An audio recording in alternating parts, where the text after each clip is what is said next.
What's up, Prowl Nation, and welcome to Lunchtime Detroit Lions Talk, brought to you by Detroit Lions on the Prowl and Lions Nation Unite.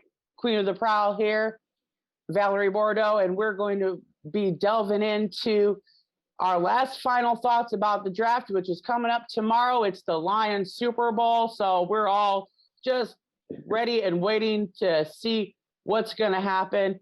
Having that live draft party tomorrow night, kicking things off, having a blast and all of that stuff. I'm filling in still for our main man, Curt Steele, who's a bossing up and balling out in the Bahamas. So, that boy chilling.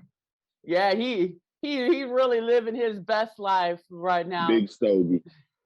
So before we get into all of the stuff that we're going to talk about, let me bring in the rest of the crew. Here we go. We've got when this man growls, the whole Prowl Nation howls. Who? Coach Mike Jones. What up, my man? Yeah, what's going on, everybody? It's hump day, baby. I got you, Curt. And of course, we've got the man that all the Lionesses love, and when all the Lions are around, they're like, we better be prepared. Hello, cool source. What's up, Proud Nation, and good morning. Good morning. All right, let's get this thing started. Right now. Let's go. It's Detroit Lions Talk, baby.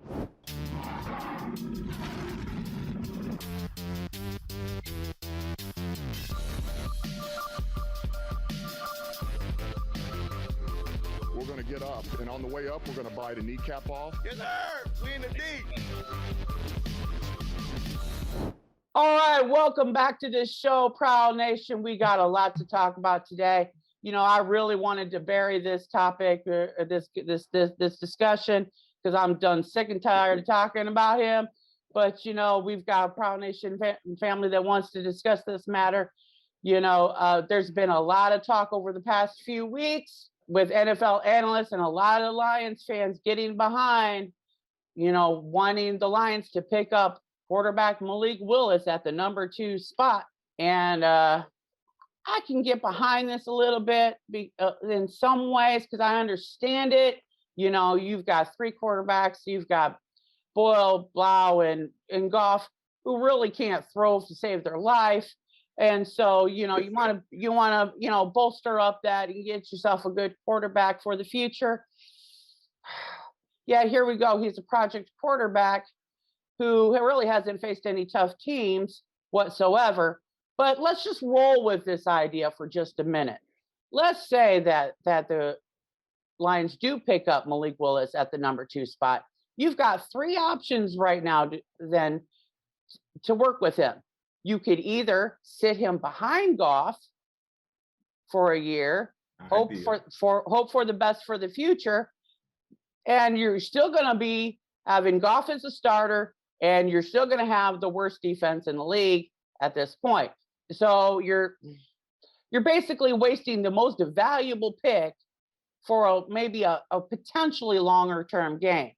Now you could also throw the man out there as a starter and hope for the best. And boy, that's taking a big crapshoot gamble at the table. So there you go with that idea. Or you could do something similar to what the Bears did and have Goff start and have Malik Willis kind of fill in when Goff starts to falter. All of those 3 options still kind of give you that gamble. A better idea is to more focus on loading up on the linebackers, especially in the off-ball linebacker spot, and here's why. Okay, let's break this down. When you've got Jared Goff out there, he can't throw to save his life, but the run game has gotten better than it has been in the past 20 years. I mean, you go look at an article that Dave Burkett from Detroit Free Press just did, and he breaks out some of these stats. He did a really interesting article that breaks down why this is such a critical need to be more addressed than the quarterback situation at this point. I mean, and with the run game, he points out that the Lions had averaged 110 rushing yards per game in 2021 with 4.4 yards per carry. That 110.9 yards ranked the Lions at the 18th spot, while the 4.4 yards per carry just missed cracking the top 10, tying for 11th in the NFL. Okay? So, but the defense was dead last in the NFL. So here's the thing. If you sit there and if you bolster up this defense, right, and you bolster up the off-ball linebacker position, right, you can focus on Jared Goff's strength, which is the run game, eliminate the need for him to pass the ball, take that pressure off. Then now you've bolstered up the defense to put more pressure on the opposing team, which takes the offense off the field longer, so that you can control the game on your offense with the run game, control the clock, score more points. The longer that your defense is on the field a little bit better, the better chances you are that the other team isn't going to be able to score and you can control this whole game. Right now, the Lions have 9 off-ball linebackers, and these guys are responsible for the pass coverage, the run stopping, all of the pass rushing, and all of that stuff. But 8 of those guys are on expiring contracts. The only one who is, it's complete trash. The only one who isn't on an expiring contract right now is your recent pickup, Derek Barnes, right? The only guy that's done anything on this team is on this part of the thing is Alex Anzalone, who I refer to as Jay from Jalen Silent Bob. And in my opinion, you can go ship him back off to the convenience store where you found him. Okay. But let's look at what he did though last year. He had 78 tackles in 14 starts and battled injuries throughout his entire career. You recently brought back Jared Davis, who failed the first time you had him in here. He's had injuries over and over and all, and now he's back here again. Why? I have no idea why. Now, Chris Board, he contributed in the third down role. He's really good at the special team spot, right? And then you got Derek Barnes, who only played 39% of the defensive snaps last year, and he ranked 85th in yards allowed. Okay, so I mean, the need to fill this spot is extremely critical, more so than the quarterback spot, in my opinion, because you can always fill in that spot later. You need to be able to put Jared Goff right now, who you're paying all this money to anyway. You might as well just use him. Why not build to his strengths and focus on building the team instead, and go from there instead of taking a huge risk and a huge gamble on a project quarterback? We don't know what he's going to really be able to do. We got some great choices available with those linebacker prospects. You got Kobe Dean, you got Devin Lloyd, and you got Quay Walker, who are running the pack right now, as far as that's concerned. And when I was looking at the stats for Kobe Dean and Devin Lloyd, they had like 79 tackles and 111 tackles respectively last year. Yeah.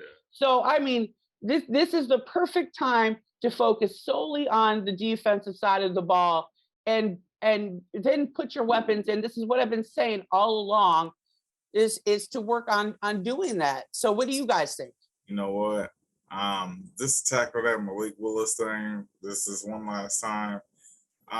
We all know the downside of drafting Malik Willis. I don't think that needs to be said again. I think everybody says it. But you know what the positive side is about drafting Malik Willis? I'm going to tell you what.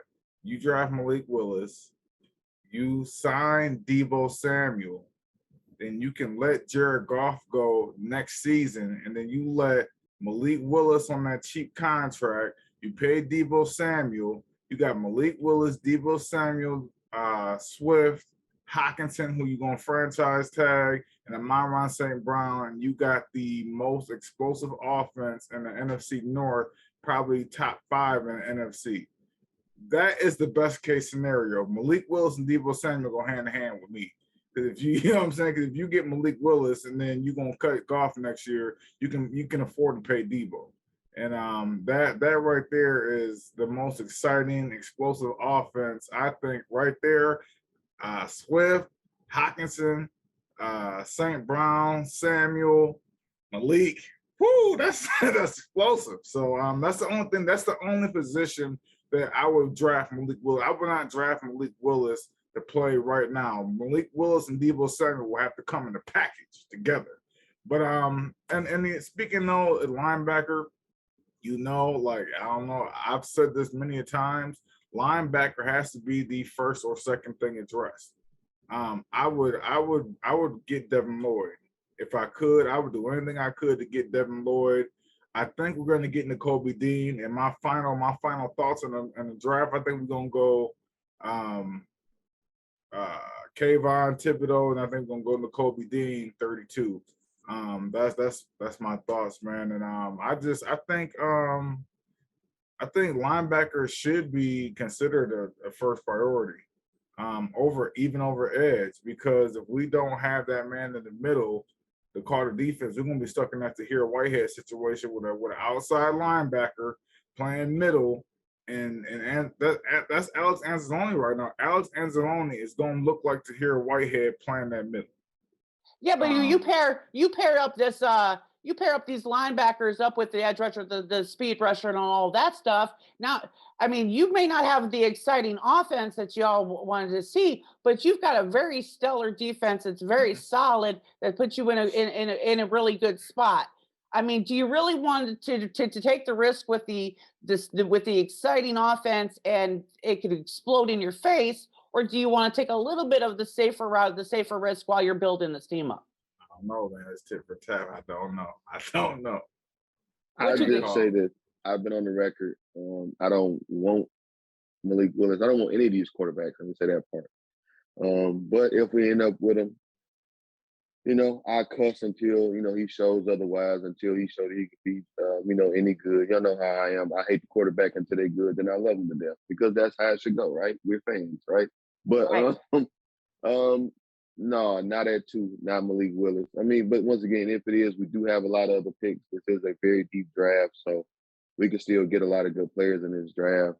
At 2, I'd much rather like a pass rusher or somebody different, linebacker, safety, whatever it is, even offensive lineman, defensive lineman, whatever it is. But as far as linebackers, I'd rather have Christian Harris over Nakobe Dean, but I don't mind either of those young men. Devin Lloyd, even Troy Anderson, was Quay Walker. I can't think of I think it's Damone Clark, is it, from LSU? It's a lot. If I didn't say the name already, Troy Anderson, it's a lot of good linebackers out there. We don't necessarily need to take one at 2 or at 32, because I feel like we can get some other positions at that spot and then get a solid, super solid linebacker in second, or with our at 34 or in 66 or another pick. It's a lot of good middle linebackers in this draft. Right. The problem with Damone Clark is that I think he had spinal fusion surgery, if I'm believing that's right. Right. Yeah. So, that, I mean, you want to stay away from that injury stuff going on. But the fact of the matter here is that this draft is specifically designed to be a defensive draft. I mean, it is so loaded right now that you should grab everything you could possibly grab, from safety to linebackers to edge rusher to speed. Grab it all, right. And then you can fill in those weapons become, you can get the exciting weapons later. You could free agency, that stuff. And we'll talk about a couple of options that are already in the NFL in a little bit here. But you could get other people. You could get the wide receivers. You could get the exciting quarterbacks. Just wait a minute. Build up, beef this, because the biggest problem y'all had was y'all complained about Stafford. There was no team around him, right? So why are we going to repeat the same mistake? But these are our opinions. We want to hear what you think. The family discussion topic for today is quarterback or linebacker. Which need is more important? You tell us in the comment section below. Make your choice and tell us what you think. Argue with me. Prove me wrong. I'm all for it. Fact check me. Go right ahead. We want to hear what your thoughts are about this whole thing with Malik Willis and all of that stuff, and what and those needs. So go ahead and tell us what you think. And if you like this show, comment on, share it with, hit that notification and subscribe button so that, when you hit that subscribe and notification bell, you're going to be alerted for when we go live, over the next 3 days. So don't miss out on all the fun that we're going to be having and all of that stuff. So get us going on that march to that 4K subscribers, guys. So now, Mike, what you got for us today? Yeah, so I've been, I've heard a lot of the rumors, and I was actually watching Braylon Edwards on Woodward Sports, and he was talking about Baker Mayfield, and he was talking about Baker Mayfield will probably be traded Friday night sometime, and he was saying how he thinks Baker Mayfield is a better quarterback than Jared Goff, and how he's more explosive, and I've seen, through all the groups on Facebook and the comments on Twitter, I've seen about a 55-45 split on this topic. So I just figured I'd address it, man. Jared Goff versus Baker Mayfield. Let's get into these numbers real quick, if y'all don't mind. Jared Goff's 2021 season, he had 3,245 yards passing, 19 touchdowns, and 8 interceptions. Which is not bad at all when you think about the fact that his number one wideout went out like third play of the game. His number two wideout didn't even make the final roster, and his number three wideout was gone within a couple of games with the injury, and he was on wide receiver 4 as his wide receiver 1, like out the gate. So when you think about all that, he didn't really do too bad. Baker Mayfield, his 2021 campaign was 3,010 yards, 17 touchdowns, and 13 interceptions. Whew, that's ugly. That's not good. That's not good at all. I heard people on Woodward Sports, and I hear other fans about the explosiveness of Baker Mayfield. But if you can't win that turnover battle, if you can't control that turnover margin, you're gonna have a tough season. And then you want to go, let's dive into their best seasons, right? The best seasons to date, okay? Jared Goff threw 28 touchdowns, 7 interceptions. Okay, that was his best season. That was in 2017. Baker Mayfield's best season, 28 touchdowns, 7 interceptions in 2017.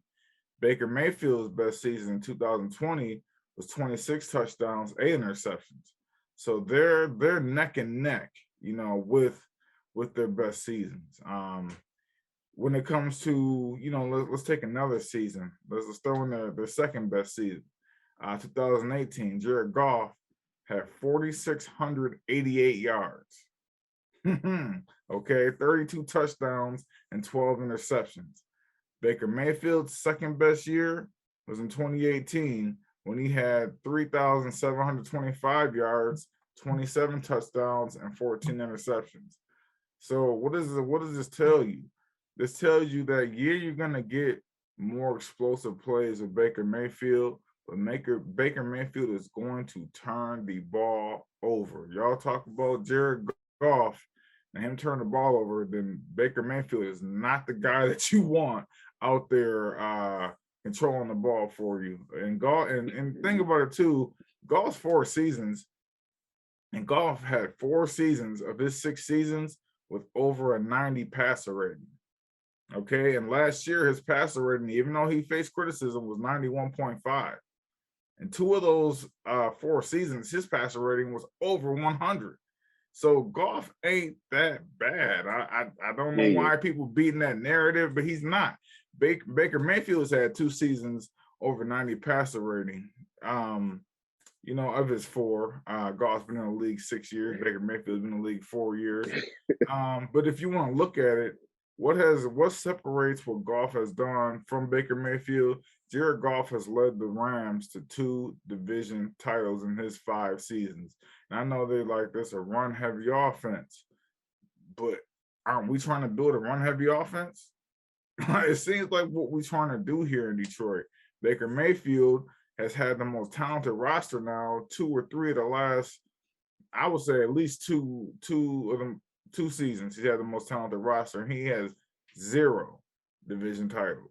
0. Of all that money, all those picks, all those players the Browns have had, he's led them to 0 division titles. So when you talk this, let's get Baker Mayfield, pump your brakes.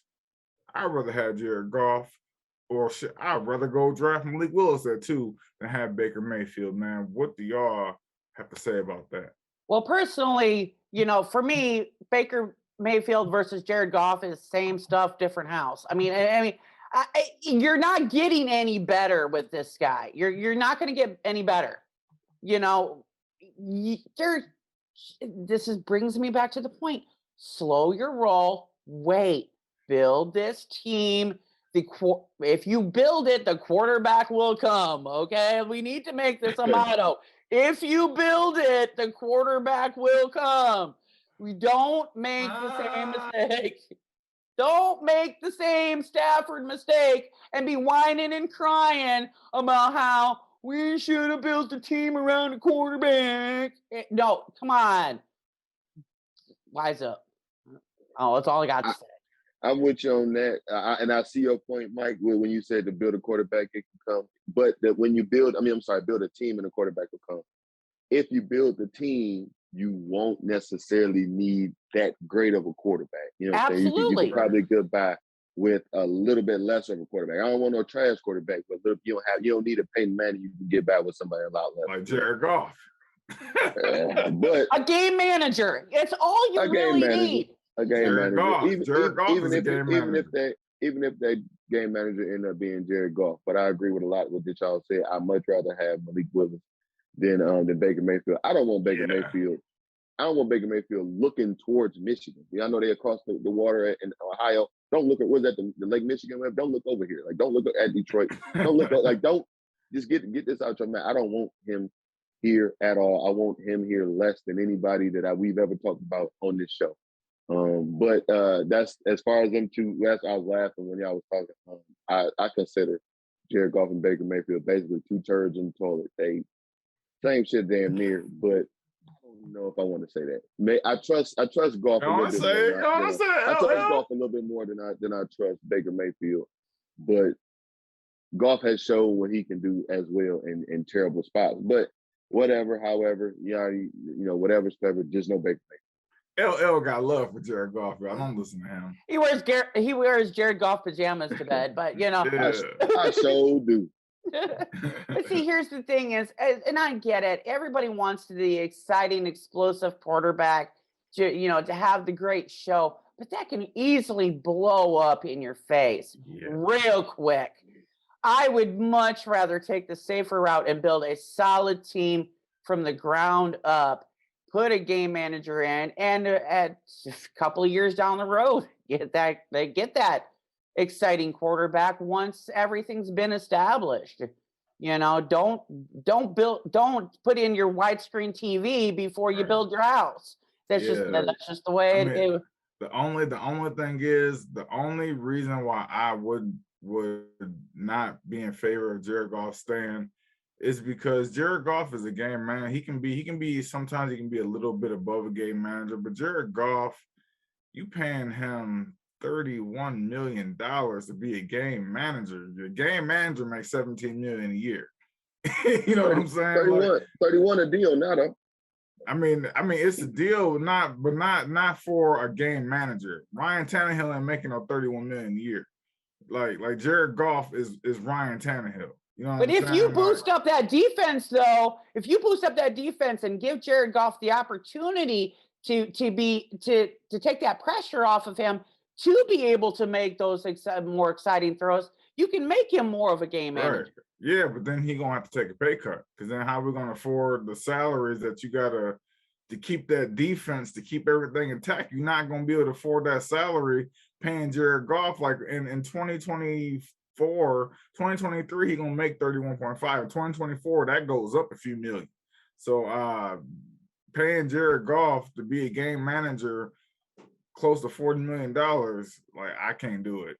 I can't. Right. Do this it, is bro. why I had such a problem with him being with that trade in the first place, is because I knew that that's what his role was going to be, as this game manager while the team was built. And that's not what a lot of Lions fans want to see, but that's just the truth of the matter. I didn't talk myself into it. Malik Willis, come on, man. Save us from that. Oh, Lord. You know Save what? us from this $40 million mistake we're about to make. Well, you're going to make even a bigger mistake going with Malik Willis and blowing up your entire team. It's only going to cost $10 million. Come on, Malik. You know what? You know, I'm almost on the Malik Willis train just to watch y'all blow the hell up. I can't wait for that. But anyway, we gonna move on from all of this mess. So, you know, it's a little late right now, but you know, you want to get some gear. You may not get your gear in time for you know, the draft and stuff, but you know, once that draft hits and we get our players selected, you know, we can, you know, go over to fanatics.com, the link's in the description, and get yourself some gear, get that brand new gear to support the Lions this year, or check out our gear at lionsontheprowlshop.com. We're going to be bringing in new gear pretty soon. So make sure you click on the link, grab your gear, and get ready for the 2022 season. So, LL, let's go into your topic for the day. Well, my topic is, this seems to be a quarterback topic heavy show. I'm going to continue that with, should the Lions trade a day 3 pick for quarterback Jordan Love? I don't necessarily want that to happen, but what if? We got a 6th-round pick. I believe that there'll be some players there in the 6th round that we can use and build and develop, and will be, you know, very good players for us during our, you know, whatever we about to do next. But let's say we could get rid of a 6th-round pick for a quarterback like Jordan Love. It'll still be, I think, in the project type scenario, but and maybe because he's had a little bit of NFL experience, so at least that part of it you won't have to teach him. You won't have to teach him the NFL part of it because he's been doing that for a while. He comes from what seems to be a class organization, fuck the Packers, even though, but you know he's at least got that part out of the way. Like if you at my job now, like a lot of people, when I came in, there was a lot of internal transfers. So they didn't have to go to the initial training because they already had that. They came in during the road training and stuff like that. So maybe, once again, though, I don't necessarily want this to happen, but it could be a decent option for us. What do you guys think? I'm not mad at it. To be honest, I wouldn't be mad at it if he was a backup quarterback, day 3 trade, if we can put that. I wouldn't be opposed to that. Yeah, me either. If it's like a conditional 6th-round pick or even a conditional 5th-round pick, I think for a backup quarterback, you know, I'm not mad at it. I wouldn't be. I mean, it'd be like, man, if we get a better Tim Boyle, because they're both from Green Bay. You know what I'm saying? But the thing is he was drafted to potentially dethrone Aaron Rodgers. So Tim Boyle wasn't drafted for that reason. Like, you know what I'm saying? So there's potential there, and he could turn into a good backup. So I wouldn't be mad at it. Yeah, day 3 pick, I wouldn't be mad. Yeah, I'm not mad at any option for a quarterback for like backup. You know, later on the round, as long as you get that defense situated. Right. I think there could be some upside there. But go ahead, if you guys like this content, go ahead and like the content. Please leave us those comments. We'll read them, you know, during the comment section, and that's where we're headed. Correct, Miss Val? Right. That's where we're headed right now. We're gonna break down what you think about the show that we did on Monday. We're gonna start out with Admon Washington, who is the reason why I brought this topic up to you today. He says, "Big V, great job. Can you ask the fellas to cover linebackers? The Detroit Lions have the worst linebacking core in the NFL, and all we have discussed is terrible QB Willis, who's really a running back, safety Hamilton when we re-signed Walker and signed Elliott." And I hope we answer that really well for you, and we hope we cover that well for you. That terrible quarterback Willis is not the option, you know. And we did pick up, you know, some safety with Elliott. So, but I still think that need's still there. Definitely still there. Chuck Forget says Super Bowls are won by imposing your will in the trenches. Mean and nasty on the D side would be much welcome. I agree. In the trenches, mean and nasty on offensive and defensive line. Let's get it. Yeah. David DeSalle says, I agree with possibly Drake London. Lions have talked about all the positions and all the mock drafts have been QB, edge, cornerback. No one has mentioned receiver. Drake played well with St. Brown. They will be very comfortable working with each other and immediate impact. Number 2 pick, wide receiver, exclamation mark. Man, that was just the option, man. I'm just saying, if we're going to go outside of QB, edge, cornerback, I mean, I wouldn't even go cornerback. QB and edge, I do wide receiver at 2. I would not do wide receiver at 2. Come on, this is a defensive draft.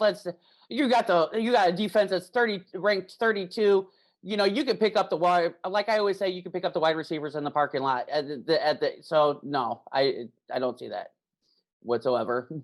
But okay, so we're gonna move on from that. My girl Lionor of Douchebagia says signs are pointing to Hamilton. Surprise pick could be Jermaine Johnson. Still an edge and a great culture fit. Disparity in defensive end talent isn't as extreme as draft boards suggest. Depends on what the Jags do. I still think we take Hutch if he falls to us.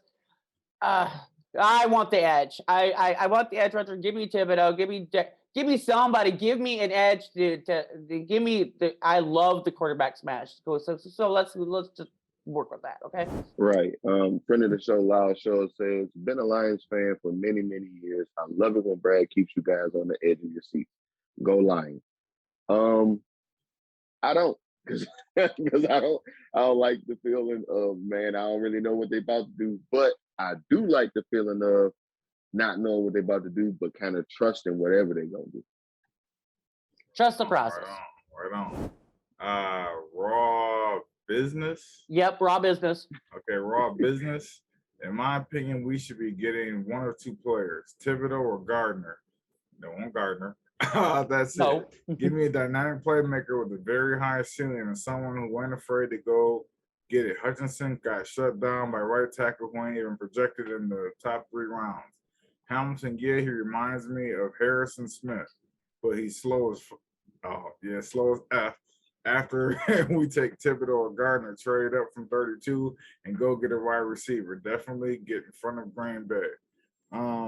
Yeah, I feel you. That's why I'm like fearing the Deebo Samuel thing. I don't want Deebo Samuel to go to Green Bay. I would almost take Deebo Samuel just so Green Bay don't get him. I don't want Aaron Rodgers. I don't want Aaron Rodgers and Deebo Samuel on the same team. That would be a nightmare for years to come for us Lions fans. Before we transition, I just want to say, do you really think the Packers? I mean, I'm sorry, the 49ers will do that? Yeah, because they don't have a lot of picks early on in the draft. They don't, and Green Bay can give up. You know what I'm saying? They early picks, and the 49ers will go. You know what I'm saying? They got John Lynch making them calls like that, man, and they do it, man. So I don't know. Packers and 49ers is a little bit of a rival. I don't know if they'll do that. Yeah, I know. Let's go ahead and walk on over to that Wall of Fame, baby. So we've got our bronze members: Detroit Drew, Midwest Lion, Latino Leo, Brian Stover, Jimbo G, David Anderson, Sage Roberts, Crystal Wiley, Bubba Bo, John Kapler, Bo Gagrius, Jetson 10K, Jeremy Bo, right? Smoking Jeremy B, as you all know him, and Everything King. Rounding out our silver members, we got Domus J, Jason Porter's Cap Ice Cold, the Batman of the 313, go John Martin, go Lions, Mr. Scotty the Bear, Shannon Peck and Henry Wallace. We've got, and in our gold members, we've got North End Ken, Justin the D, Michael Huck, Larry McQuiston, Tornado, Turner C, the inspirational Turner C. Burley, as we like to call him, Michael Lewis, Lionor of Douchebagia, Dominique Davis, Randall Flags, Miles Gibb, and of course the Doctor. The Doctor is always in. So guys, let's get into our final thoughts. What you got, Mike? So my final thoughts is I'm all on board. This is the day before draft. I'm all on board with with Kayvon Thibodeau and Nakobe Dean. That's who I think the Lions should draft. And that's barring any trade, but that's not including trades. That's just sticking with our 2 and 32. I go with Kayvon Thibodeau and Nakobe Dean. What y'all got? All right. Well, my final thoughts on this. What up, though? Wednesday. Of course, shout out to my guy Curt. Big stogie out there living a good life. But have a great Wednesday. With day before the draft, man. I'm ready. Please, no disappointments. I don't think they're gonna do that anyway. But please, no disappointment. Please. Absolutely. And for my final thoughts, I am just so glad that this draft is here. It's going to be so much fun and exciting to see what's going to happen. Now, gold members, don't forget, we have a gold members meeting today at 3:00. So we'll work out some details about, the draft party, which y'all are invited to. So if if you're not a gold member, there's a join button below the video. You can get in on that today. And if you can't see the join video you might switch over to another device, your computer, and click on the video, and you should be able to see it, because I know we're having some problems with that device. But now it's time for to close out the show. So I'm going to do my best impression of Curt again. You got to wipe those crumbs off your face. You got to finish your drink and get back to work. And whatever you do in life, you got to boss up, ball out, and be the best version of you that you can be. And we will holler at you real soon tomorrow night. Check us out. We love you, Jim.